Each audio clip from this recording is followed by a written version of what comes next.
Welcome to the Copeland Coaching Podcast, where it's all about turning your job search into a slam dunk.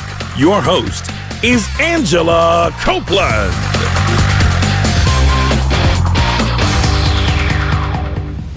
Welcome to the Copeland Coaching Podcast. I'm your host, Angela Copeland. On the phone with me today, I have Austin Graff in Washington, D.C. Austin is the talent marketing and branding specialist for the Washington Post. Previously, he was the social media manager at Honest Tea and the marketing manager for a leading human rights agency called International Justice Mission. Austin, thanks for joining me today. Thanks for having me, Angela. I'm excited. Well, it's so good to chat with you. We originally met, I think it was a couple of months ago in Austin at the Indeed Interactive Conference. We did. Not a bad place to meet, Austin, Texas. I know, right? Well, speaking of places, you are originally from Europe, and I just wanted to ask a couple quick questions, which is, how did you get to the U.S.? Did you come for college, and did you always know that you wanted to do social media? Yeah, totally. So I did grow up in Europe my whole life. So technically I'm an American citizen because my parents are American. Mm-hmm. They're from Chicago, but when I was a little kid, they moved to Muslim Russia. So I grew up in central Russia my whole life. Wow. And then went to boarding school in Germany and then came to the U.S. really for the first time to live for university. So growing up, we'd visit the United States probably once every 5 years, but I was definitely the dork who didn't dress very fashionable at all. And was very much out of it just because I didn't visit America very, very much. But I've now lived here for just over 10 years, and it's been a good experience so far. Oh, that's great. I didn't think I would always go into social media. As a kid, I actually always wanted to be a journalist, and I actually entered college to do journalism. But like many freshmen, they quickly change their major, and I ended up being a double major of international relations and history, mainly because I grew up overseas and wanted to work for a nonprofit doing international work. Wow. So I feel like working at the Washington Post is like the perfect opportunity to kind of put all your interests together. Totally. No, it definitely is. And I've been able to write for a few of the sections as well, which has been really fun. Oh, that's exciting. Well, before we go too far into your career path, I have one other quick question, which is what part of Germany did you go to high school in? I went to Southwest Germany, the Black Forest region. Oh, okay. And literally in the town that my boarding school was in, if you just stepped right outside that town, one side was France, one side was Switzerland, one side was Germany. So we were technically on the German side. So being a history major as well, I loved going to boarding school there because we'd learn about these historical events and then actually just get on a bus or have a quick flight and be just among all the history in London and Berlin and Warsaw and just you name it. It's awesome. Wow, that sounds awesome. Okay, cool. Well, you have had just an amazing career in social media, and I listed off a number of really impressive organizations that you've worked for over the years. I'm kind of curious, how did you initially get into social media? What kind of got you interested? Yeah, at first it was kind of random. So I think the social media, it definitely has evolved the last 10 years. But when I first got into it, we were really kind of among the first group of people who started to make social media an actual profession. Mm-hmm. And back then, it really was hey, you're young, you're 22, you're on Facebook. Do you want to help our organization run social media? Mm-hmm. And that no longer is the case now that we are a little bit more advanced in social media. To get a social media job, you have to have a little bit more experience. But back then, that really was it. So I was working for this major nonprofit that's fighting human trafficking and modern-day slavery. And I was working on the education side of that nonprofit and was asked to help start them on social media and ended up leading social media for that organization and doing all up marketing and branding and then working with all their celebrities and influencers as well, which is actually a really good tie-in to social media because a lot of influencers are on social media as well. And so I kind of just stumbled into it and started growing their and being more sophisticated in their content and then learned social strategy there as well, which is kind of the next evolution of social media professionalism. Oh, that's so interesting. So I'm curious, what was the first social media site that you used professionally? Was it Facebook or was it something else? It actually, for IJM, it was Twitter. So at this nonprofit, they had breaking news all the time of people being rescued from from sex trafficking rings or brick kilns in India, for example. And it used to go through a very sophisticated, very long, drawn-out process where we'd have to get all these approvals, and maybe 2 months later you get an email that was breaking news, 12 people were just rescued from slavery. But with Twitter, especially, it was very much about live events and live tweeting and in-the-moment tweeting. So we leveraged that to actually share this breaking news the moment it happened. Of course, being mindful to the victims. So we would not give much details at all, but at least we could get the message out that, hey, like 6 people were just rescued. And that really resonated with people. So then from Twitter, we got onto Facebook, and then Google Plus for a hot second, and then YouTube, and then Instagram, of course. And now like Snapchat and Pinterest and Peach and all these other platforms. Oh, that's so interesting. When you were using Twitter, did a lot of people just already naturally follow your organization, or did you use things like hashtags to kind of like get into other streams? Yeah, so we did. So especially the first 2 years, we really had to build. And so we had a whole strategy where we would use hashtags. Of course, not too much, but very not IJM specific hashtags to our nonprofit, but kind of making them more general so we'd reach a wider audience. So like hashtag end slavery, for example, or even hashtag nonprofit was popular. And so we diversify hashtags in every tweet to help grow our audience. And then, of course, through email marketing and on our website and at events, let our current followers know that, hey, we're on Twitter too. So they would follow us there. And then in just building partnerships. So that's something that I brought to the table was I built partnerships with a lot of other nonprofits and businesses and influencers, and would equip them to share our news, and we would in return share their news as well because it related to our work. And that really helped boost our followers up around the hundreds of thousands, the most engaged Facebook page out of any nonprofit at the time. And that was really because of our fans. They just really resonated with their content, and we're so loyal and so amazing. Wow, that's awesome. I know that at least nowadays, Facebook can be tricky. Like, I feel like, having those loyal fans is super important to sort of getting exposure on these different platforms.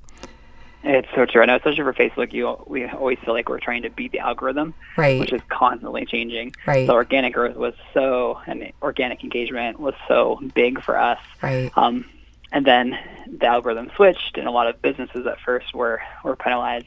And now it's really hard to get traction outside of paid advertising on Facebook. Yep. But it's always like trying to be up with the times when it comes to Facebook. And I follow the Facebook blog religiously and other sources to see where the algorithm's going to switch to, and try to use tools and products that would help manipulate the algorithm. So like video, for example, Facebook wants us to do video, especially live video. Of course, they're going to have a different algorithm for those products.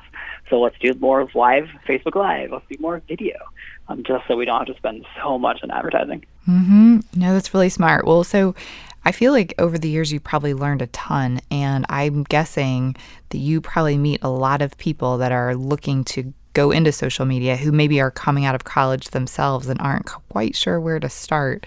What do you share with people when they come to you and they say, Austin, I want to get into social media, but I don't know what to do?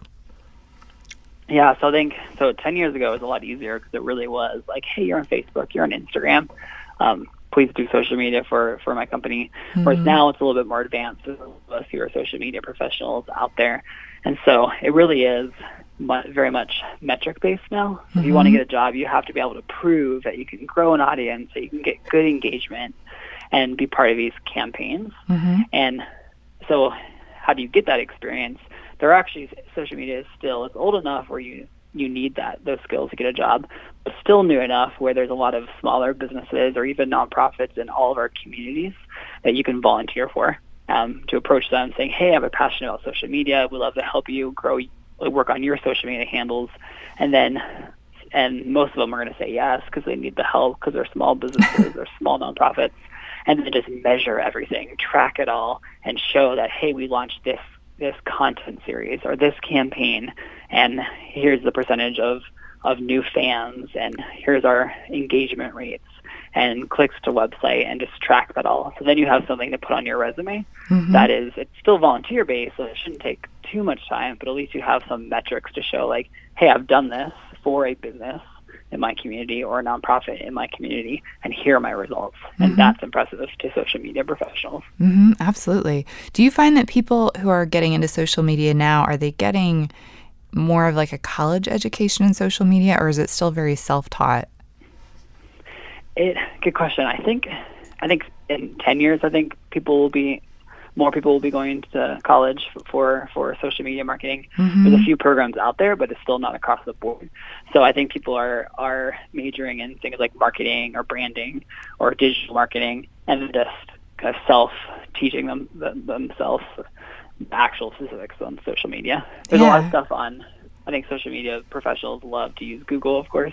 So actually, you can learn a lot on Google. There's so many case studies, so much free information out there of how to actually do this for a profession. So definitely utilize that as well. But I think in 10 years, there'll be more actual college programs. Right now, there's only a handful. Yeah, I could see that. And the other thing I think you mentioned is sort of having metrics. And I know, when I was kind of working in the digital marketing space, it was sometimes tricky because maybe there were other avenues like paid search or email marketing that you could more directly tie to revenue, and it was easier to sort of justify doing those things. I mean, do you feel like that's still an issue with social media where companies are sort of like, well, you may have grown the following, but sort of how does that translate into the business? Or do you feel like companies are accepting the role more? Yeah, it really depends on the company. I think for some companies, they can tie it to revenue. Like one of my friends leads the social team for Macy's, and they do e-commerce. That's most of their business now. So they can launch campaigns on social, driving to their website and to their e-commerce sites where you can actually track, here's how many sales we got because of social media marketing, which is awesome. And then there's other brands, like the brand I worked on, Honest Tea, the top organic iced tea company in America. They don't do e-commerce.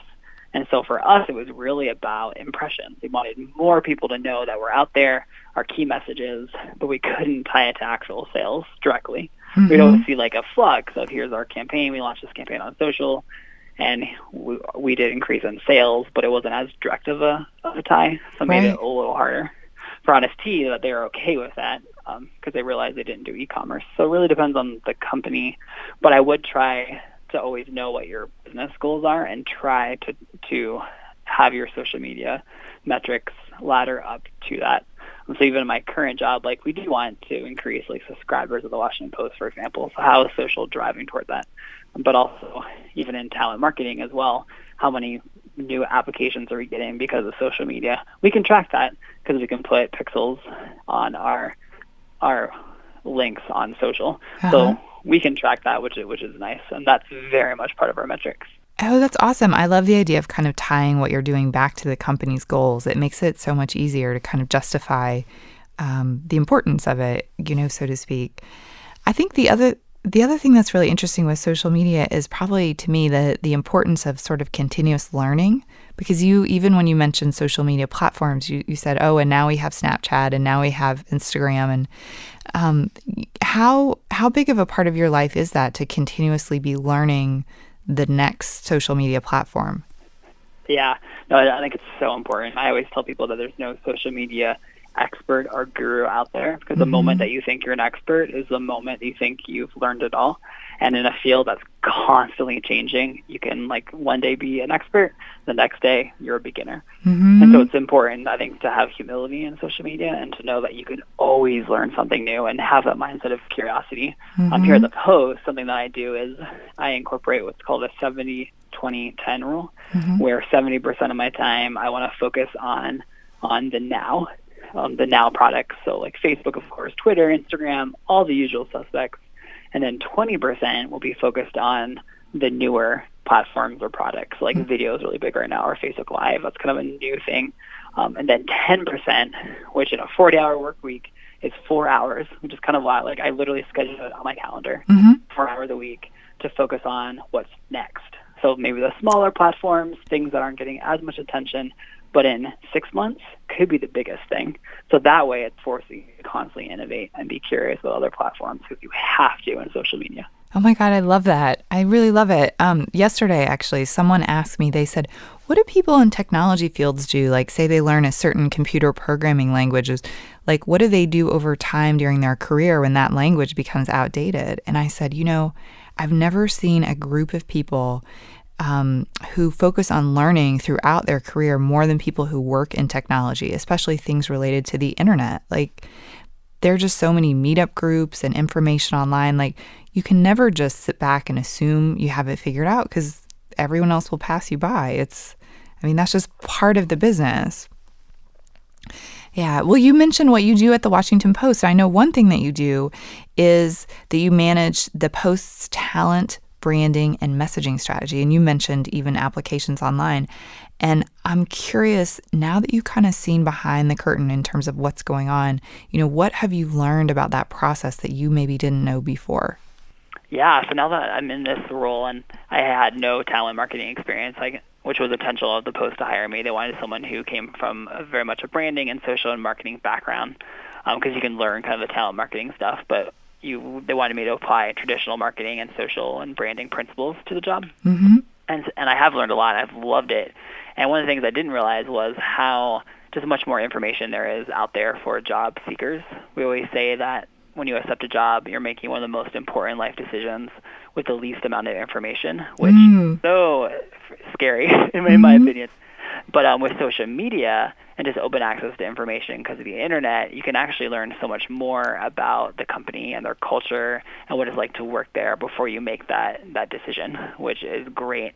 And so how can we then make sure, if most candidates check 12 plus sources before they accept a job, let's make sure we're consistent across platform and really showcasing what it's like to work at the Washington Post, whether that's on Glassdoor or Indeed or Facebook, Twitter, Instagram, our website, or even referrals, and making sure that our employees, we serve them well, so they refer and recommend other people. So it's all encompassing, and it's this complete holistic approach, and businesses can't function unless they have really good talent. And a lot of people stay because of the positive culture as well, which we can then pull out those stories and share those stories and highlight the stories of people who work here, which makes them feel more accepted as well working at the Post. Oh, that's so interesting. So do you find that candidates, from what you're saying, they don't just come straight to you, they look at all these different websites and kind of do their research? Is that what you're seeing? They do. Mm-hmm. Yep, exactly. And I think it is a good sign when companies do invest in those type of things, and you can really tell how innovative they are just based on what they post about on social media, what their employees are talking about. You can very much find, especially with geotagging on Instagram, you can see what it's actually like, and by seeing what employees are posting about their workday. So there's just so much more information out there. So we have to make sure that we are telling our culture story on all these platforms and all these places and all these different ways. That's so interesting. I had a small business owner contact me recently who had questions about Glassdoor, and they actually had gotten a negative review from an employee on Glassdoor. And I think the person was sort of just hoping that maybe they could just fix it or, get Glassdoor to change it or something. But I noticed that your website actually, I think you link directly to the Glassdoor page for the Washington Post, where you can just click really easily. So it seems like you kind of take a different approach. Maybe you're trying to work together with the sites. We do, yeah. So I love Glassdoor, and I do love how it's based on integrity. So you can't at all, as companies, manipulate or delete any reviews, even the really bad ones, which is, I think it's all about transparency, which I think is important. And especially for this new generation, Generation Z, the generation after millennials, it's so much about authenticity and transparency. And so they love sites like Glassdoor because you can't filter that. And so we do encourage people, both former employees but also current employees, to share the honest truth about what it's like to work here, and we can't manipulate that at all. So we are proud that we have a 4.0 rating on Glassdoor, which is hard to do on Glassdoor. I think the average rating is 2.8 or something like that. Oh, wow. And we have a 4.0 rating. And if you go to our Glassdoor site, which we want people to go to, you can find salary information and benefits information, and also a lot of positive reviews, but also some negative ones. But that's part of no place is perfect, and we want to be open and transparent about that, and at least listen to it. So we actually read those reviews, and pass it on to leadership and incorporate that into how we want to grow as a culture, as a company. So we do take it very seriously because it's free information to us because it's anonymous. So Yeah.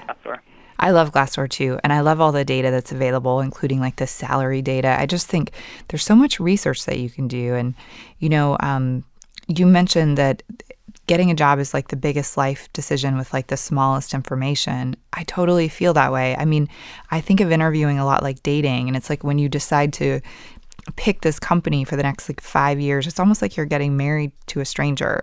Yes, I know, which is terrifying, isn't it? Right. It is terrifying. But I think these sites like Glassdoor and, anywhere that you can get the information, like I think you said people are using 12 sources. Is that right? Mm-hmm. Yep, something like that, 12, if not even more. I mean, that's crazy. Great, because it can really help you to make a more informed decision about sort of your choice. Exactly.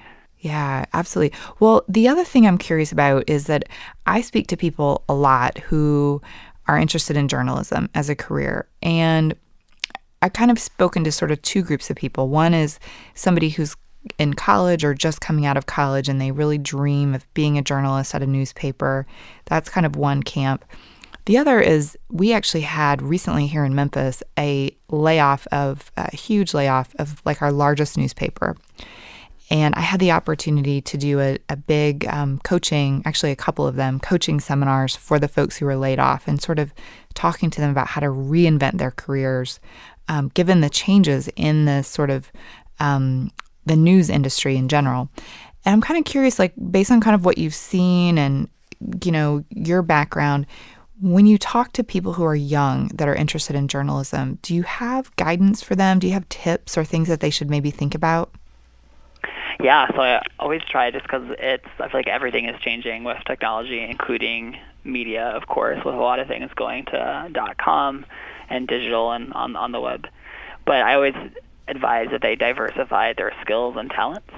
So rather than just staying with writing or being a columnist or a journalist or a copy aide, try to think of some of these newer technologies that media companies are wanting. Like I know at the Post, we are focusing on video. So we've hired a number of video reporters who are journalists, but they specialize in telling these news stories through the use of video. So like video editing and video shooting. Same with social media. Our social team is filled with journalists who specialize in social media, for example, or even some of our engineers and developers are actually journalists who want to focus on the tech side of things, of how to keep WashingtonPost.com running and alive and well. And so really try to diversify your skills. And even like I know sometimes we don't even require, especially for these newer positions, we don't even require experience in journalism, for example. Like one good way is to start your own podcast series or start your own YouTube series and just get experience on camera, because even newspapers are hiring people who can do both, can like write behind the scenes, but also can be on camera because of live reporting being so big. We do a lot of it now. All on WashingtonPost.com. And so there's ways to really show that you can ask good questions, you can dig deep, and you can use these emerging tools to tell these news stories. So try to think outside the box beyond just writing and journalism.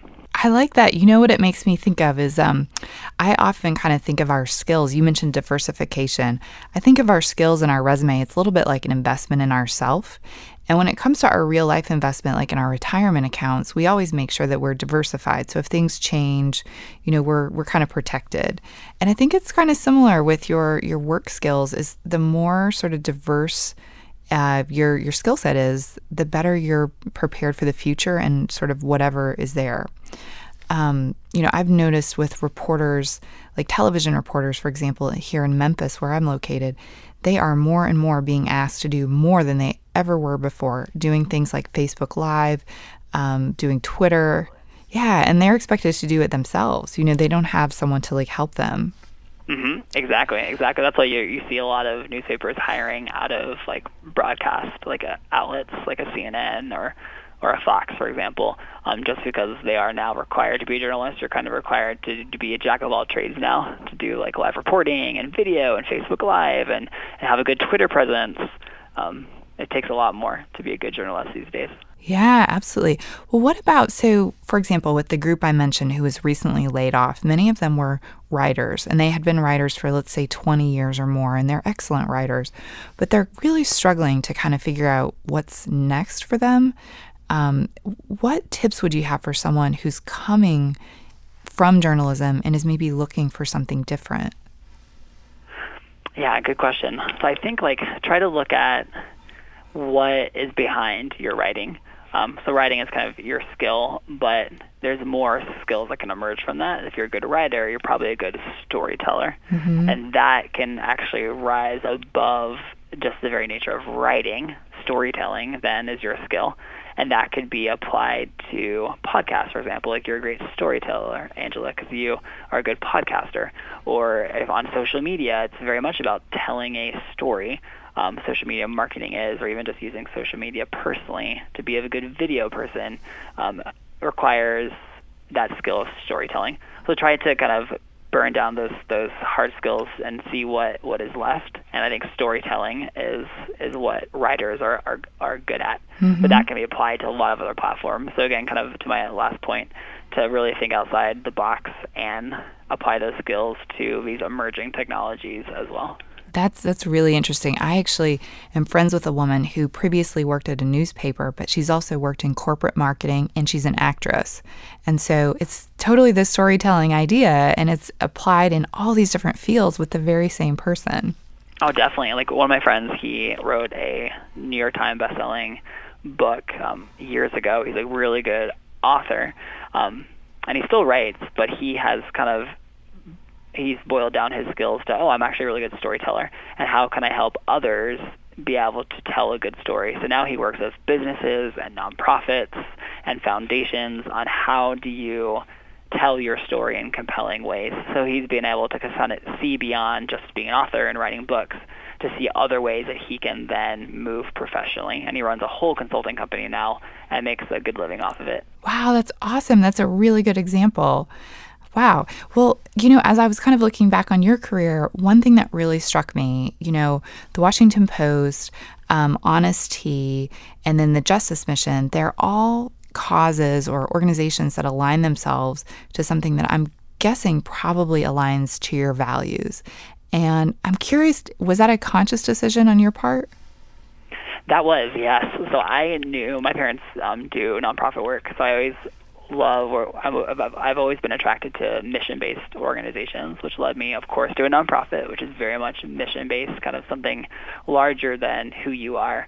But being stuck in that nonprofit mindset, a lot of nonprofit professionals think they're the only ones doing really good work, and a lot of them, they're all doing amazing work. But I didn't realize until I left that businesses and now a media company can also be very mission-based as well and do equally good in the world. And so that was intentional, moving from IJM to Honest Tea, where it is all about fair trade. So making sure they use fair trade ingredients so workers are paid fairly, but also organic. They want to democratize the organics for the better health of the American public. So it's more than just iced tea. It's higher than that. It's mission-based. And same with Washington Post, our new tagline, Democracy Dies in Darkness, very much is a mission-based company. Democracy survives because of a free press.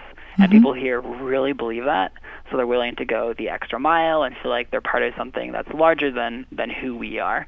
So it was a very intentional decision. I hope to always work for such strong mission-based companies. Oh, that's awesome. Well, I talk to people very often who are sort of mid-career. They've been at big corporations that don't align to their values, and they're trying to kind of find their way to that path. If you were to talk to someone and they said, Austin, I would like to find a company that better aligns to my values, how would you advise them? What should they do as they're kind of searching for this? Yeah, so definitely go to their websites, but also on their social media to see if companies give back, for example. I'm part of a committee at the Washington Post called Helping Hands, which we every 3 years choose 3 nonprofits in the D.C. metro area to help raise millions of dollars for, but also highlight them and showcase them in a special column that one of our journalists writes, named John Kelly, just to elevate their story and just the good work that they do. And so I think good companies that are mission-based always give back. So look for that. Look for those corporate social responsibility parts, like Helping Hands of the Washington Post, and is a company leading with that on their websites? Are they talking about that on social media to see if people just remember that, hey, like we're doing this really cool work, but it's actually not about us. It's about something that's higher than us. And you can find that now on social media and on websites as well. And I do think with Generation Z, that's another thing. I'm part of this group within the Washington Post that's studied Generation Z, which I love, and just doing a psychoanalysis of them. And they are looking for brands and companies who are more mission-based. So it'll be interesting to see in like 10 and 15 years when Generation Z are the majority in the workplace, if most companies are being forced to have a higher calling and a higher mission. I think that will actually be the case. I think you're right. I even find that when I talk with like millennials who maybe like are slightly older, they really care about like what their work does. Like they want to make a difference. So it's more than just making the most money. It's having sort of like a purpose. And I do think that puts pressure on companies to provide more value than just the financial rewards of coming to work. Yes, yeah, I definitely agree. And we're seeing more and more brands do that. And brands who aren't known for that are now being forced to at least start to care about those things because of Generation Z and even my generation and millennials, forcing them to do things with integrity and have this higher mission. I know. It's so important. That's really good. Well, this has been excellent. Austin, if we want to go and learn more about you and your work at the Washington Post, where should we go? Yeah, so you can definitely follow me personally on Facebook, Instagram, and Twitter at just Austin K. Graff. And then also follow Wash Post Life to learn more about just what it's like to work at the Washington Post. We're always hiring, so definitely feel free if you want to move to D.C. We have offices all around the world. We'd definitely love to have you. So follow us on all platforms, Wash Post Life. Oh, this is great. Well, Austin, thank you for joining me. I'm going to put links to everything in the show notes. This has been very, very helpful. Awesome. Thank you so much for having me, Angela. Thanks, and thanks everyone for listening. Thanks to those of you who sent me questions. You can send me your questions to angela@copelandcoaching.com. You can also send me questions via Twitter. I'm at Copeland Coach, and on Facebook, I'm Copeland Coaching. Don't forget to help me out, subscribe on iTunes, and leave me a review. Thank you for listening to the Copeland Coaching Podcast today with your host, Angela Copeland. Tune in next time to get more great tips on turning your job search into a slam dunk.